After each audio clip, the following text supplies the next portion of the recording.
In the world of politics, well, post Andrew Yang, of course, it seems as though things are taking a turn for the worst.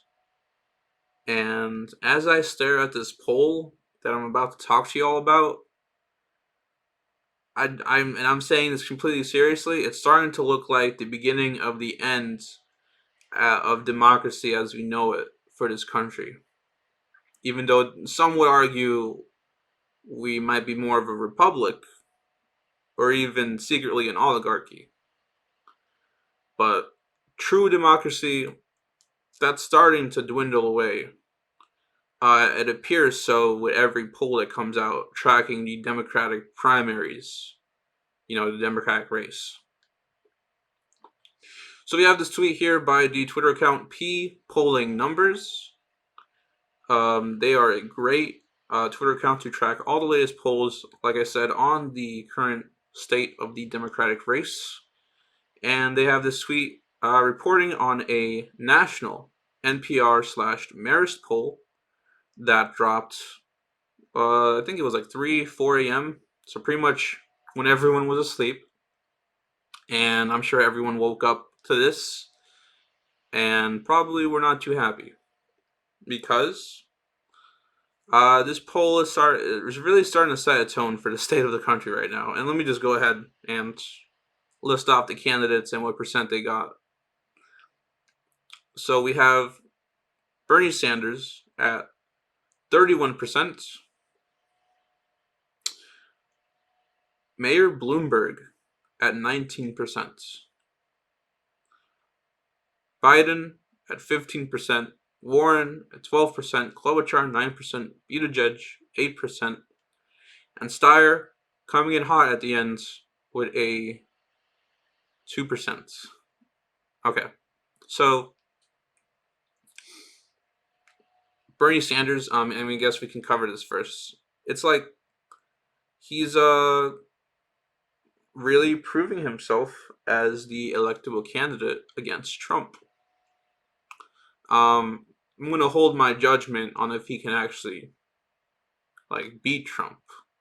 That I don't quite know yet, based on what I've seen.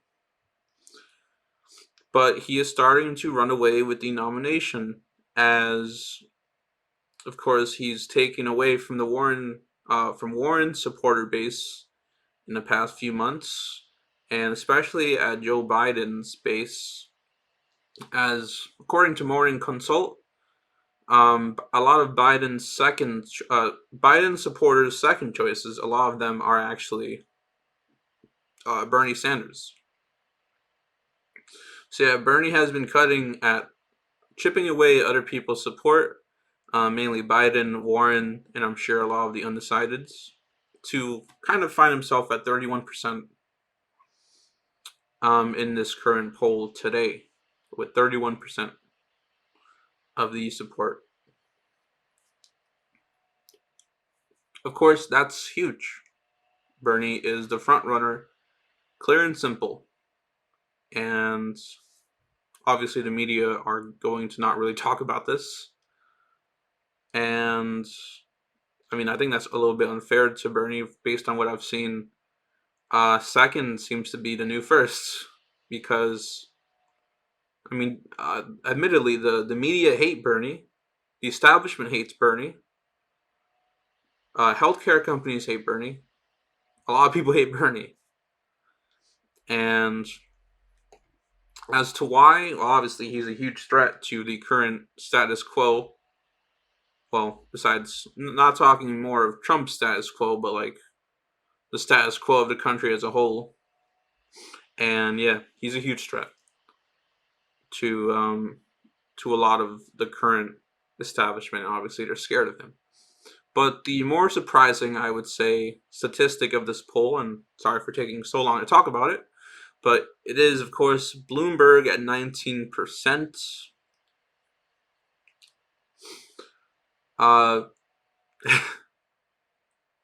Yes. Michael Bloomberg, Mayor Bloomberg, Mike Bloomberg, whatever alias he wants to go under, whatever name you want to call him, he has leapfrogged over every other candidate Not because of his electability, not because of his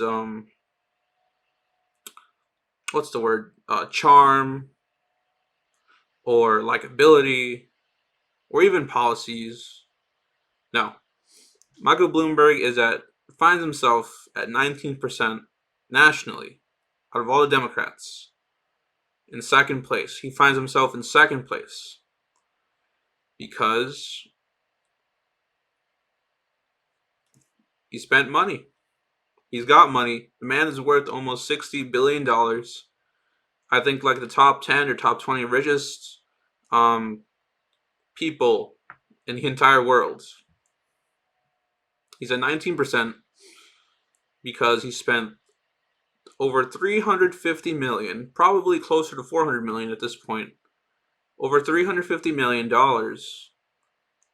on advertisements, whether it be TV ads, digital ads, Facebook ads, radio ads, billboards. He has amassed quite a bit of wealth through his years, and now he's just dumping it all on.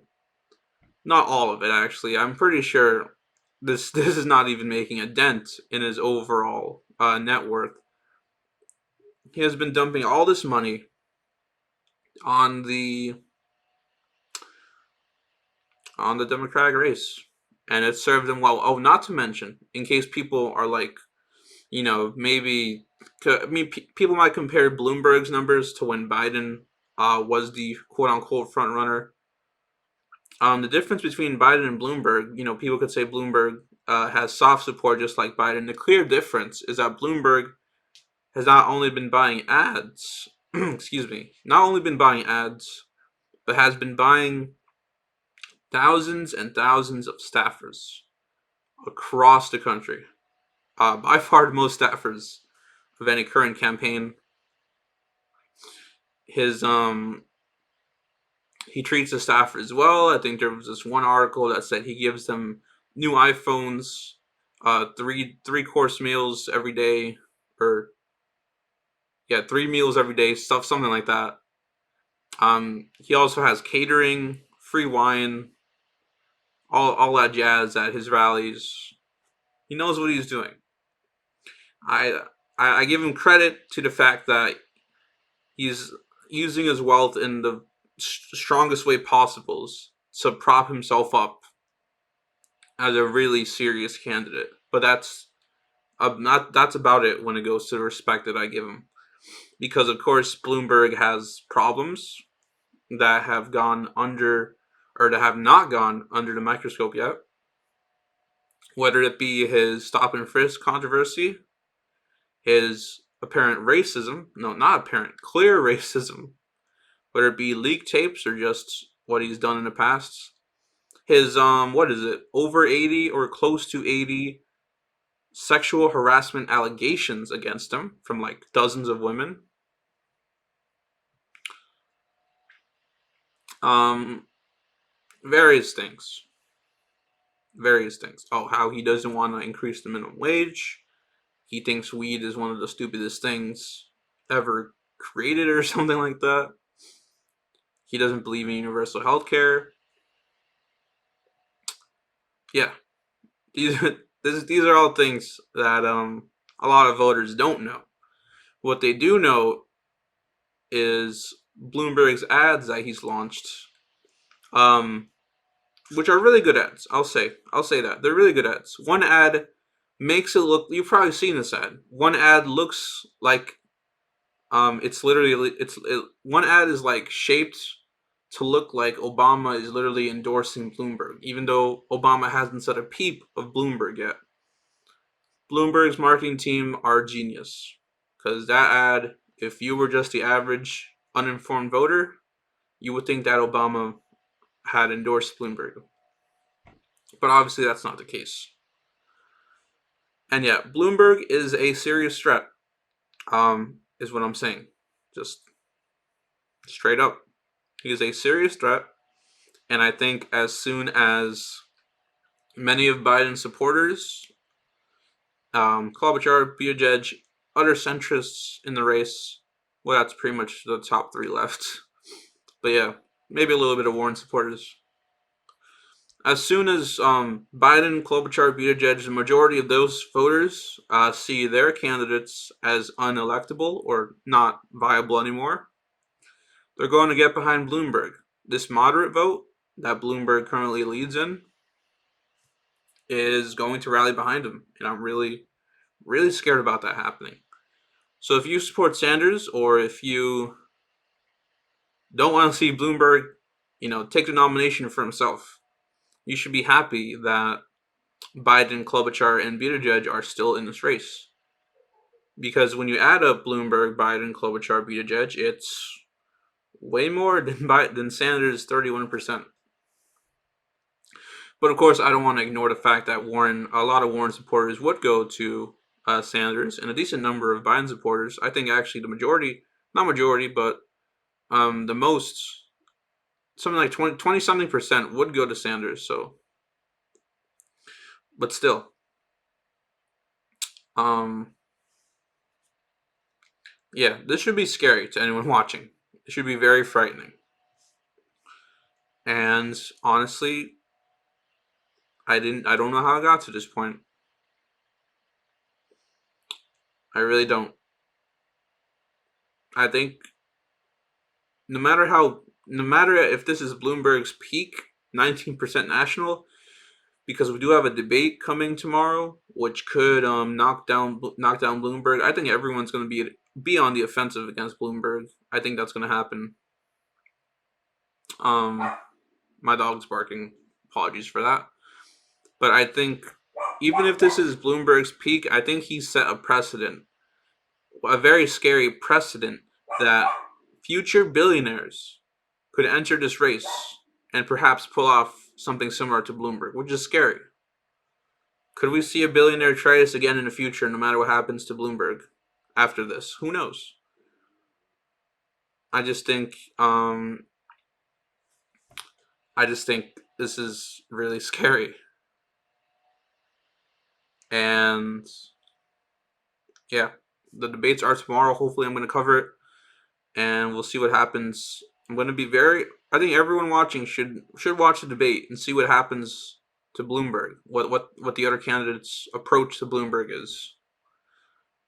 I think like I said, everyone's going to be on the offensive, and I think stop and frisk will be brought up. Now, his sexual assault, not sexual harassment allegations, if that's brought up, that could be serious trouble for Bloomberg. But up to this point, he's been unstoppable because he hasn't pretty much been in the spotlight at all. But now he is about to. So if you're watching still, I would pay attention to that debate, or at least the post highlights. I would see what happens in Bloomberg, and especially the post-debate polls. If Bloomberg continues to rise, we're in big trouble.